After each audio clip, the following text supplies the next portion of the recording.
Fáilte romh a cháirde go dtí an fisin seo in ómas do Cormac mac Cullináin, agus beannachtaí lála Cormac fiche stó riomh go léir.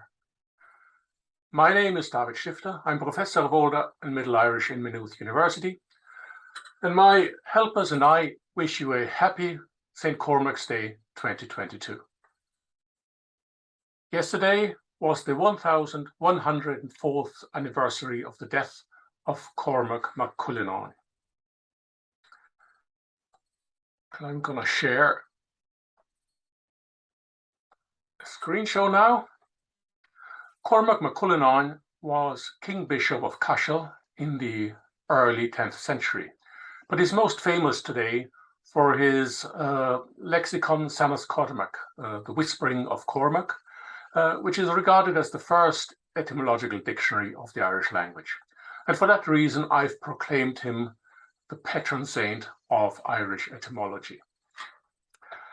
In honor of Cormac, I want to present today a new Old Irish etymology. Namely for the word eclas, which is defined in the dictionary as stomach or craw and gizzard. If you do not know what a gizzard is, no worries. I didn't know myself until I did research into this. The gizzard is a specific type of stomach in front of the ordinary stomach that birds have.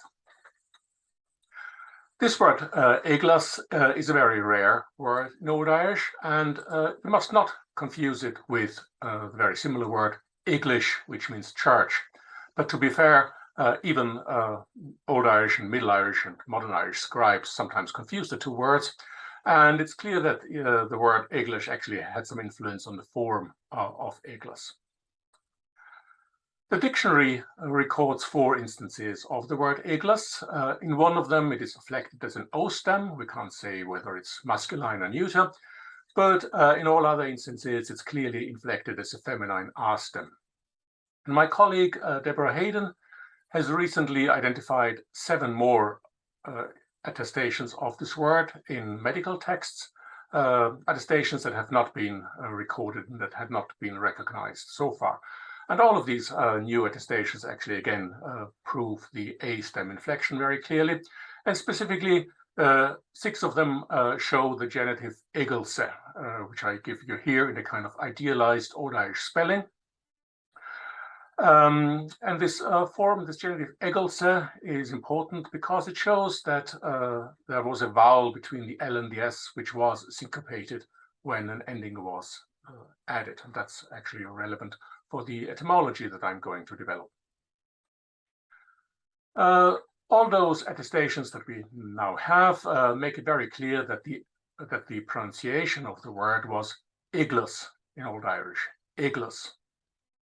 Now, this is remarkable insofar as a g in that position between a short e and an l is actually very rare, and it's quite unusual in Old Irish. And it needs some kind of extra special explanation.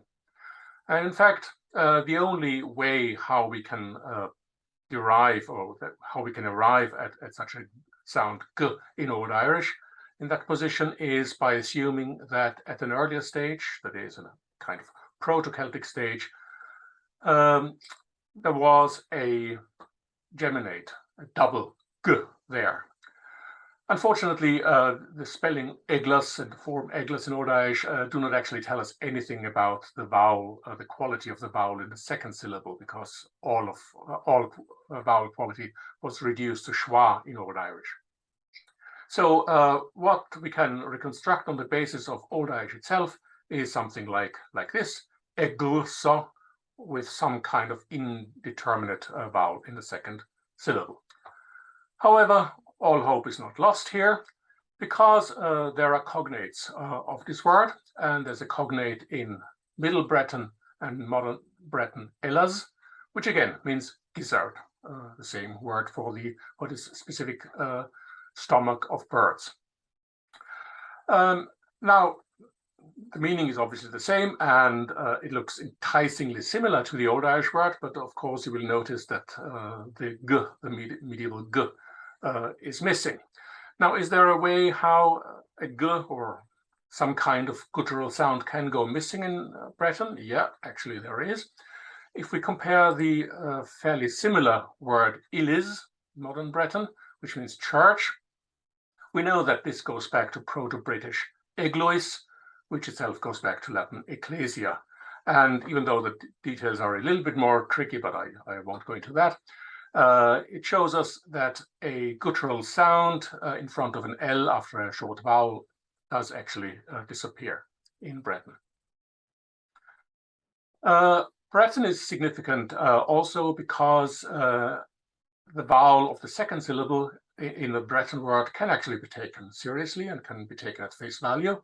And that shows us that the Proto-Celtic form to which both the Irish and the Breton word go back had a short a. So we can reconstruct eglasso. The story doesn't end there, because if we look at the other British Celtic languages, namely Old Cornish and Welsh, we find that Old Cornish has a word glas, which means stomach, and that Welsh has a word glasog, which means gizzard, and then it also has an expression avuglas or avilas, which also means gizzard.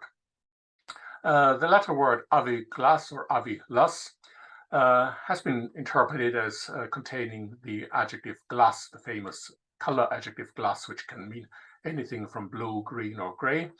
But all the cognates that we've seen so far make it really clear that what we have here in front of us is a fossilized form of this word for stomach.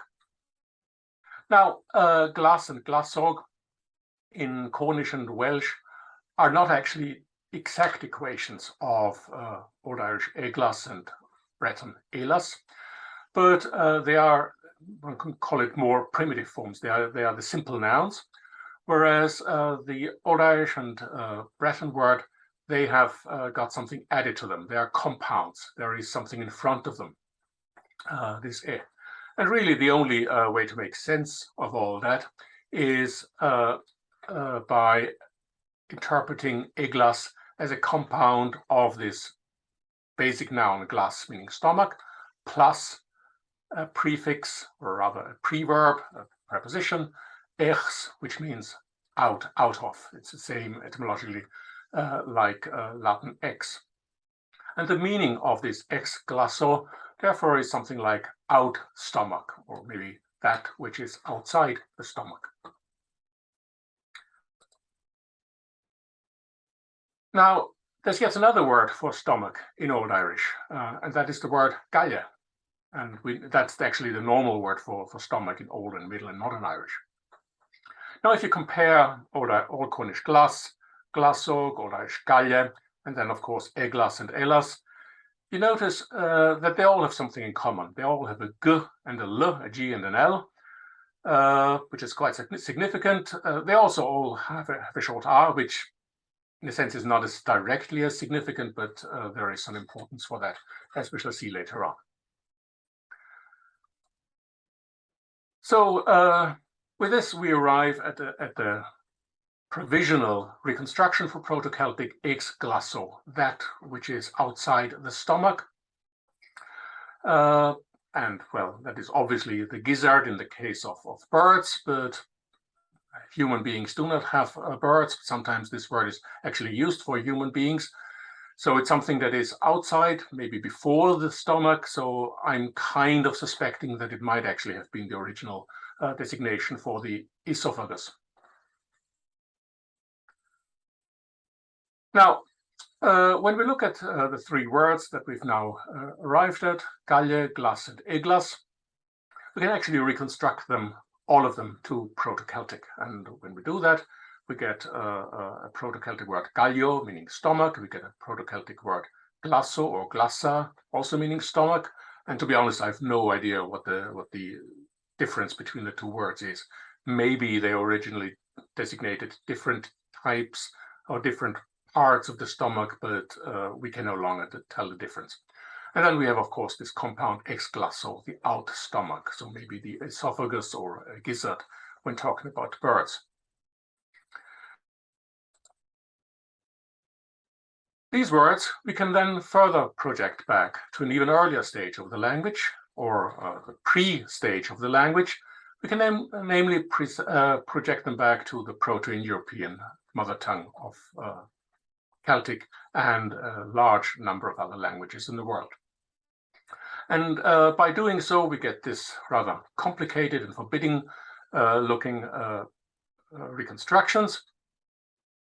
But what you will see here is that what has been looking fairly similar, gal, gla, gla, in those various Proto-Celtic words, actually now turns out to be the same underlying element in all three of them. In all three of them, we have an element gulch. It's a bit difficult to pronounce, but it's something like gulch, with this same element underlying all these formations. So gulchio for the stomach, gulchsto for the stomach, and exksto also for the esophagus or the gizzard. Just a note, I write this ST here with capital letters. This is just to indicate that I'm not completely sure what is the precise preform of that formant, because Proto-Celtic strong s can go back to a variety of different things, and it's not really clear. And these three formations ultimately allow us to set up a Proto-Indo-European nominal root, gheich, with a meaning very approximately digestive organ or stomach. The reason why I reconstructed with an aspirated g here at the beginning and not just a simple g will become clear in a second. This nominal root ghelch actually has further cognates in other Indo-European languages. And for instance, we find it in a formation in the Macedonian language. Macedonian is an extinct language. It has nothing to do with the South Slavic language Macedonian that is spoken today, but it was rather a language closely related to Greece in antiquity. And Macedonian has a word gola, which means intestines, so it's not very far away from the stomach, and it's still a kind of digestive organ. And that can also be reconstructed and can be traced back to the same formation, same root, with a different ending and a different vowel in the middle. And we know that there is a formation gelchend, again using the same root, but a rather complex suffix added to that. And this root is attested in two languages or two language families, really. I won't go into the details. It's a little bit technical to go in how this precisely works. But this is found in Greek cholades, intestines, and Slavic želodok, stomach. So this short journey into etymology has shown us that there is in Old Irish a word, eclas, which actually, even though it hadn't been realized so far, actually has a fairly wide-ranging relationship with languages from Britain and from Ireland to the east in the Slavic and in the Greek world. If you liked my short etymology of eclas, you can actually read it up very soon. It will appear in an article, The Lexicography and Etymology of Old Irish eclas, written together with my colleague Deborah Hayden, and it will appear in the North American Journal of Celtic Studies, Volume 6, probably in around 2 months. Thank you very much for watching, and enjoy a happy Cormac's Day 2022 for the remainder of the day. Slán agus beannacht.